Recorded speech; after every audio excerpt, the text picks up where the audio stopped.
All right, everybody. Today we are talking about SEO and the power of SEO for YouTube. And I'm really, really excited that I have a bona fide expert today that I get to interview. So I have with me Lindsey Anderson, and I will read her little bio so I don't forget anything.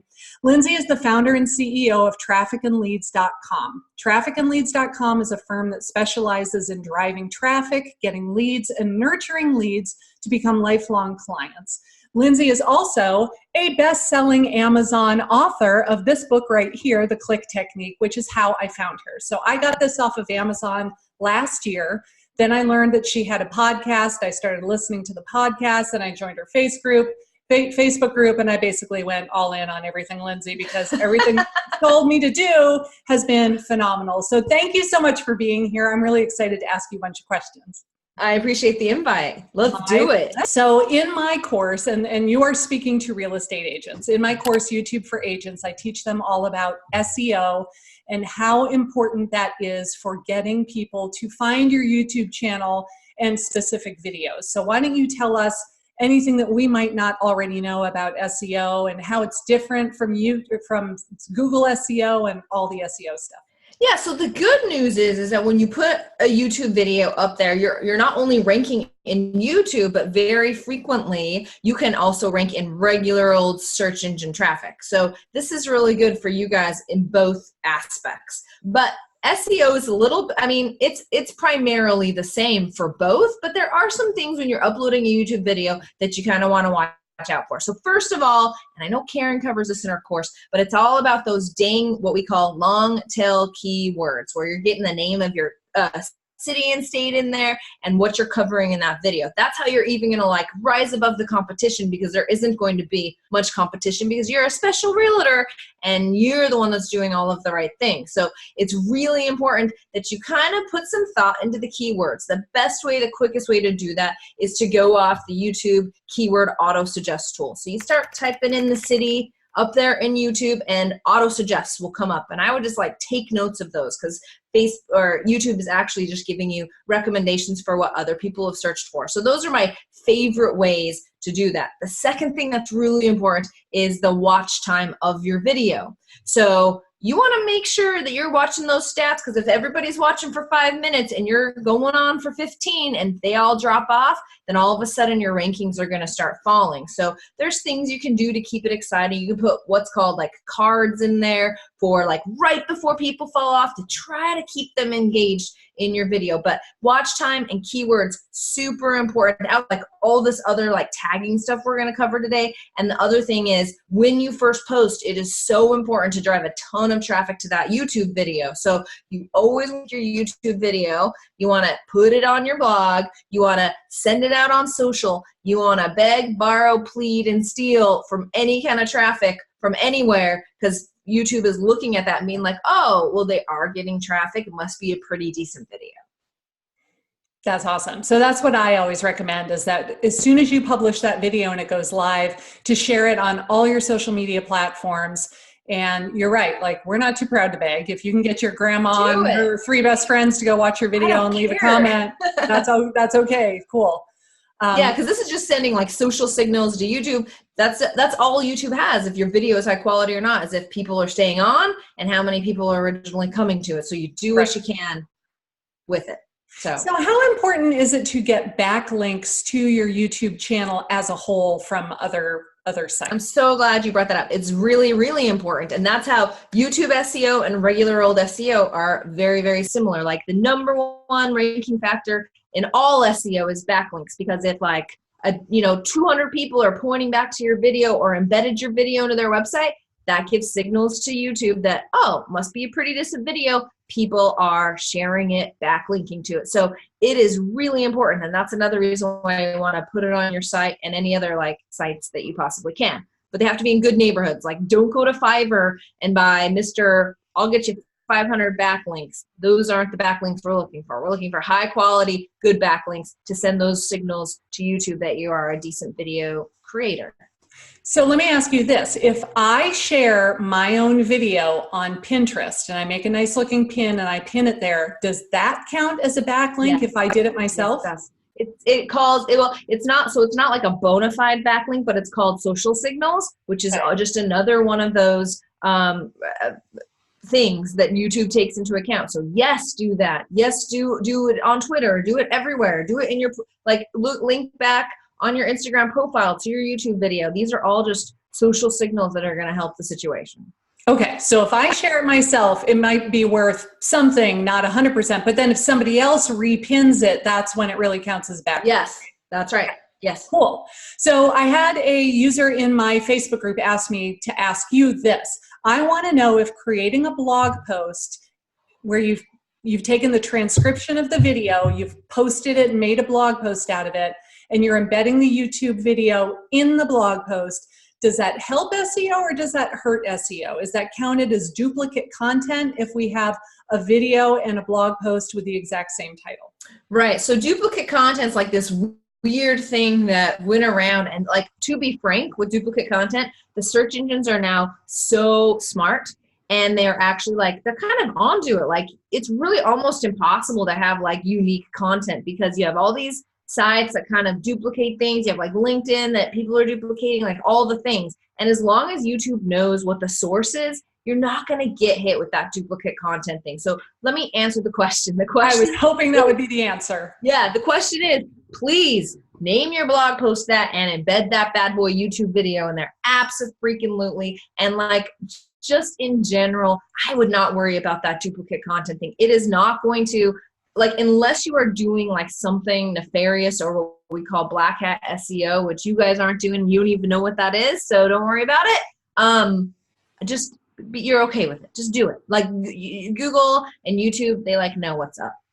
Okay, so to give a very obvious example, I Googled this morning average home price in San Diego. If I made a video and I called it average home price in San Diego, I transcribed it, I made a blog post, I called it average home price in San Diego, I embed the video in that, all of that is good in the eyes of Google, and that will help. 100%, yes. Cool. Yay. Yes. Do it.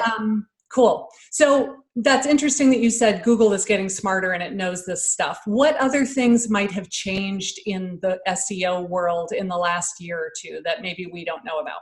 Yeah, so since the recent updates, like this might be even before you created, this is like 5 or 6 or 7 years ago, right? You had these big changes in Google called the Penguin and the Panda updates, and it really screwed everybody over. Maybe you have been running your course alongside. Sorry if you have. No, but I've heard of those updates and I didn't even know what they were, but at least it just wiped everyone out, because before that, it was all about these backlinks, and you could do all this fishy stuff and really start getting people ranked. And after that, in my opinion, just to simplify it, of course, it's a lot more complicated than I'm about to state, but then really YouTube and Google, and they're the same company. And so pretty much what goes for one goes for another.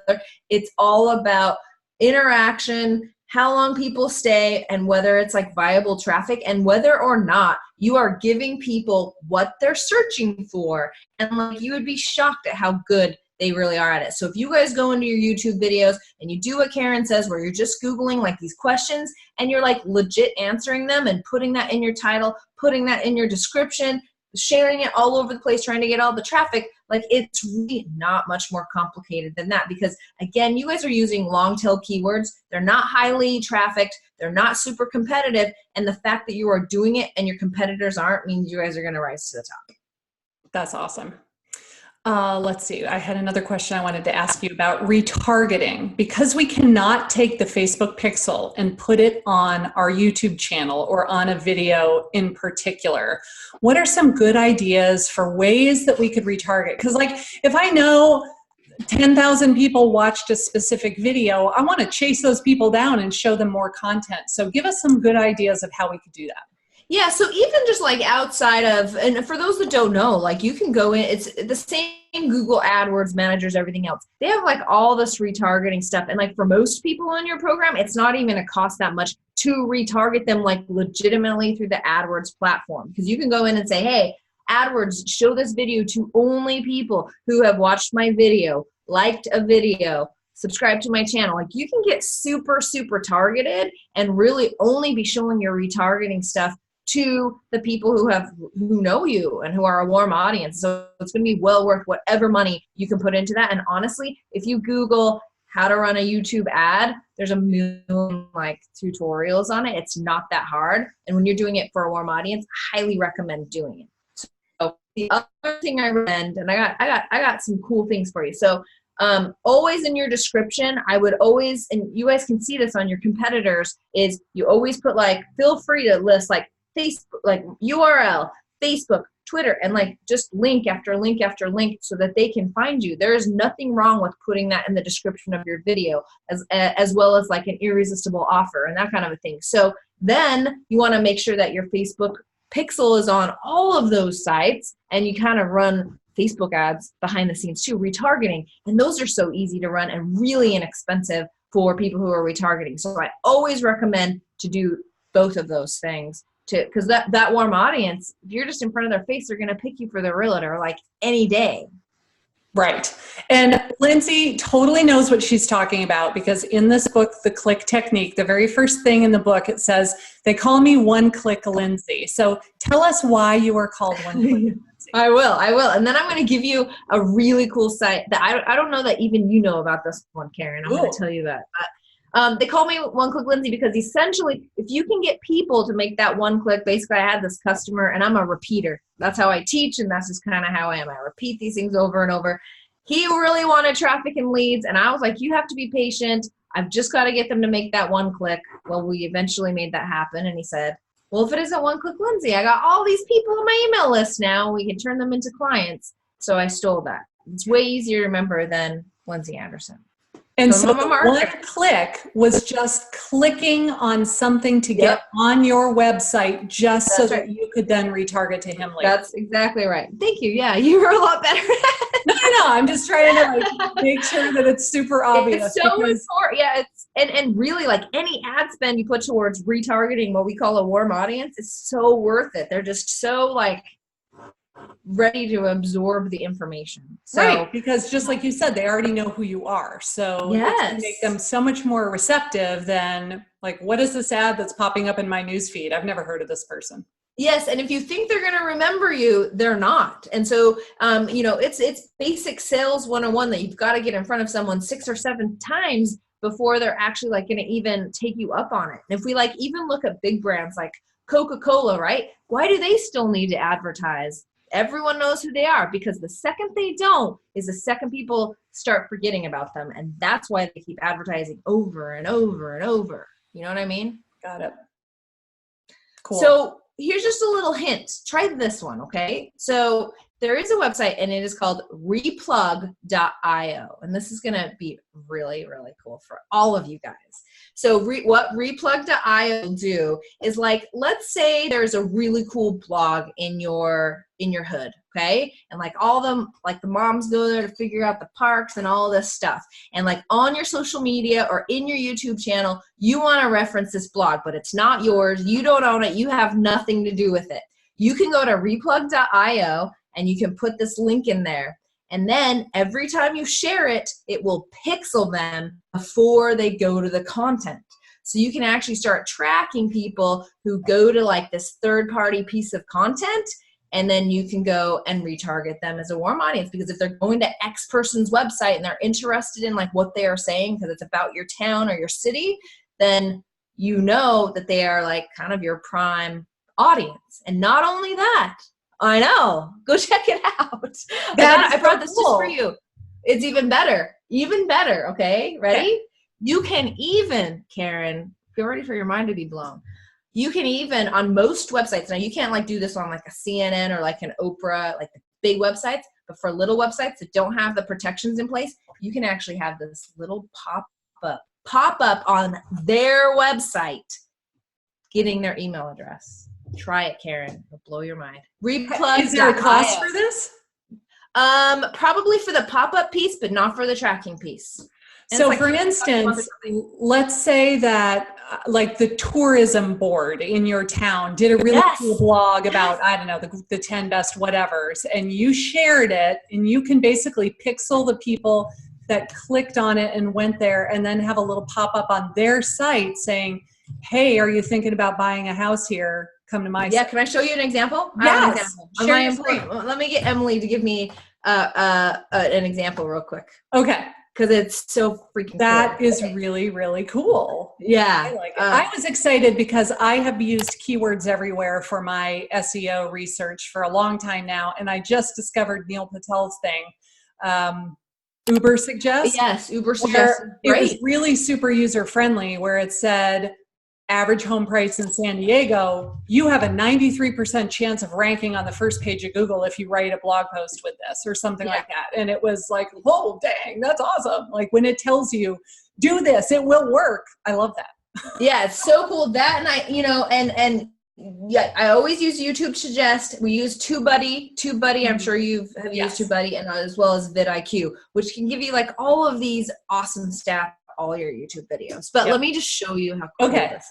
So this is not for realtors. You'll have to forgive me. This is for a chiropractor, okay? So you can see my screen, right? Yes. So first of all, this is a replug link. So right before we actually go to the article itself, which the doctor did not write, you will see that it pixels it, right? And then it's going to do a quick redirect to chiropractor economics, which has nothing to do with my doctor, but he is a chiropractor and wants to know people who are interested in chiropractor economics. And this pop-up right here is my customer. This has nothing to do with chiropractor economics. So first of all, they are pixeled. And second of all, Dr. Henry's giving away his little download thing, and you put your email in. So tell me what it is that he is offering in this little pop-up. That would be called a what? That would be called an irresistible offer or a freebie or a opt-in. There's like 100 different names for it. But if you, once again, if you can get them to make that one click, give you their email address, there's like a million billion things you can do with them at that point. Once I know what chiropractors are interested in chiropractor economics, then I can do a lot of stuff with them when it comes to digital marketing. So having an irresistible offer, I think, is the greatest thing ever, because at the end of your video, most real estate agents just have their name and their email address and their phone number splashed across the bottom of the video the entire way through the video, which people do not like because it feels like you're trying to sell me something that I didn't want to buy. And that's why they don't like us and we come across as a used car salesman. But if you say, hey, I've got this free thing that might help you, why don't you go get it? That is much less threatening. And that is how we get people to reach out to us and ask us to help them, by offering them more stuff that will help them, that is free. We're not asking for anything in return. Of course, when they fill out the form, we're getting their contact information. Yes. They don't think of it from a marketer's perspective. They think of, oh, this is cool. This is going to help me.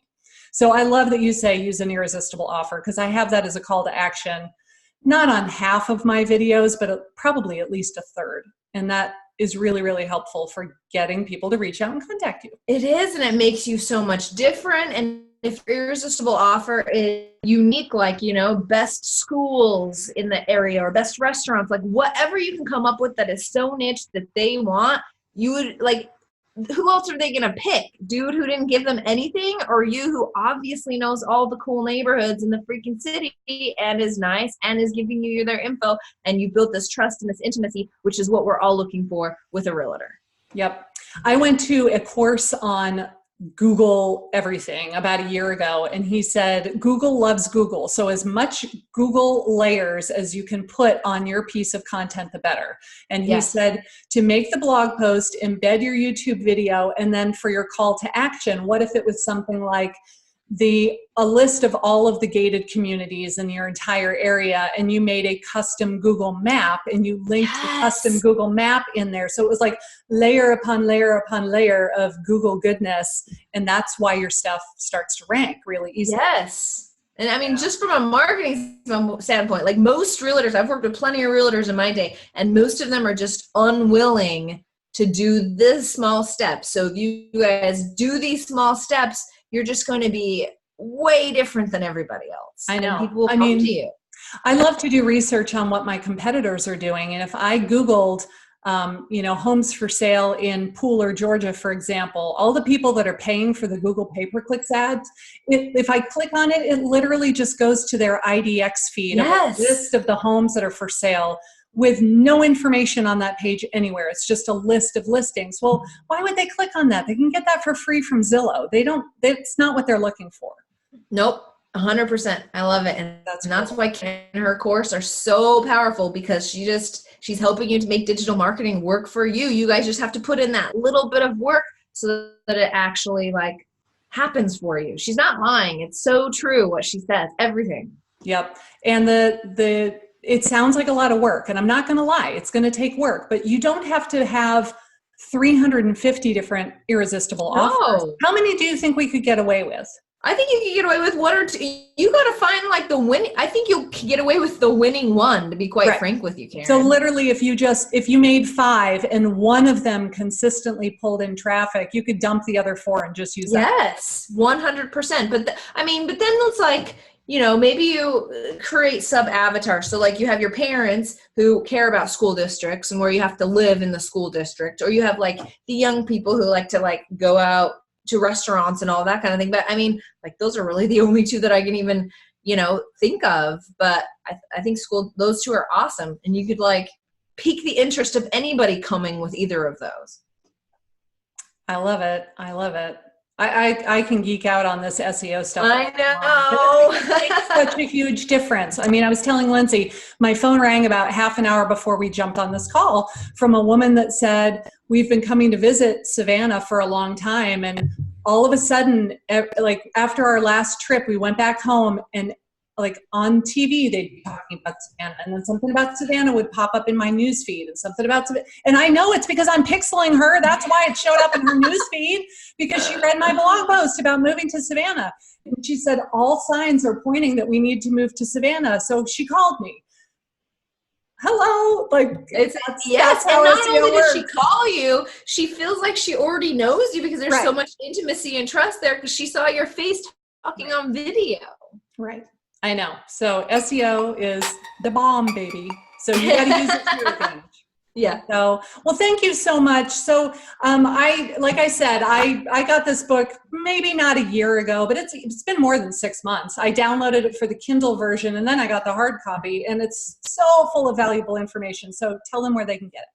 Yep, you guys can just go to theclicktechniquebook.com. It's available on the Kindle for 99 cents. It's well worth it. It's basically how to build a strong digital marketing foundation. It walks you through step by step of everything you guys need to do to actually like use content marketing. And like, it's not like this huge to-do list. It's one piece of content a week and what you need to be doing with those email addresses and that piece of content. It's so easy and just a foundation that's perfect for realtors and people like you.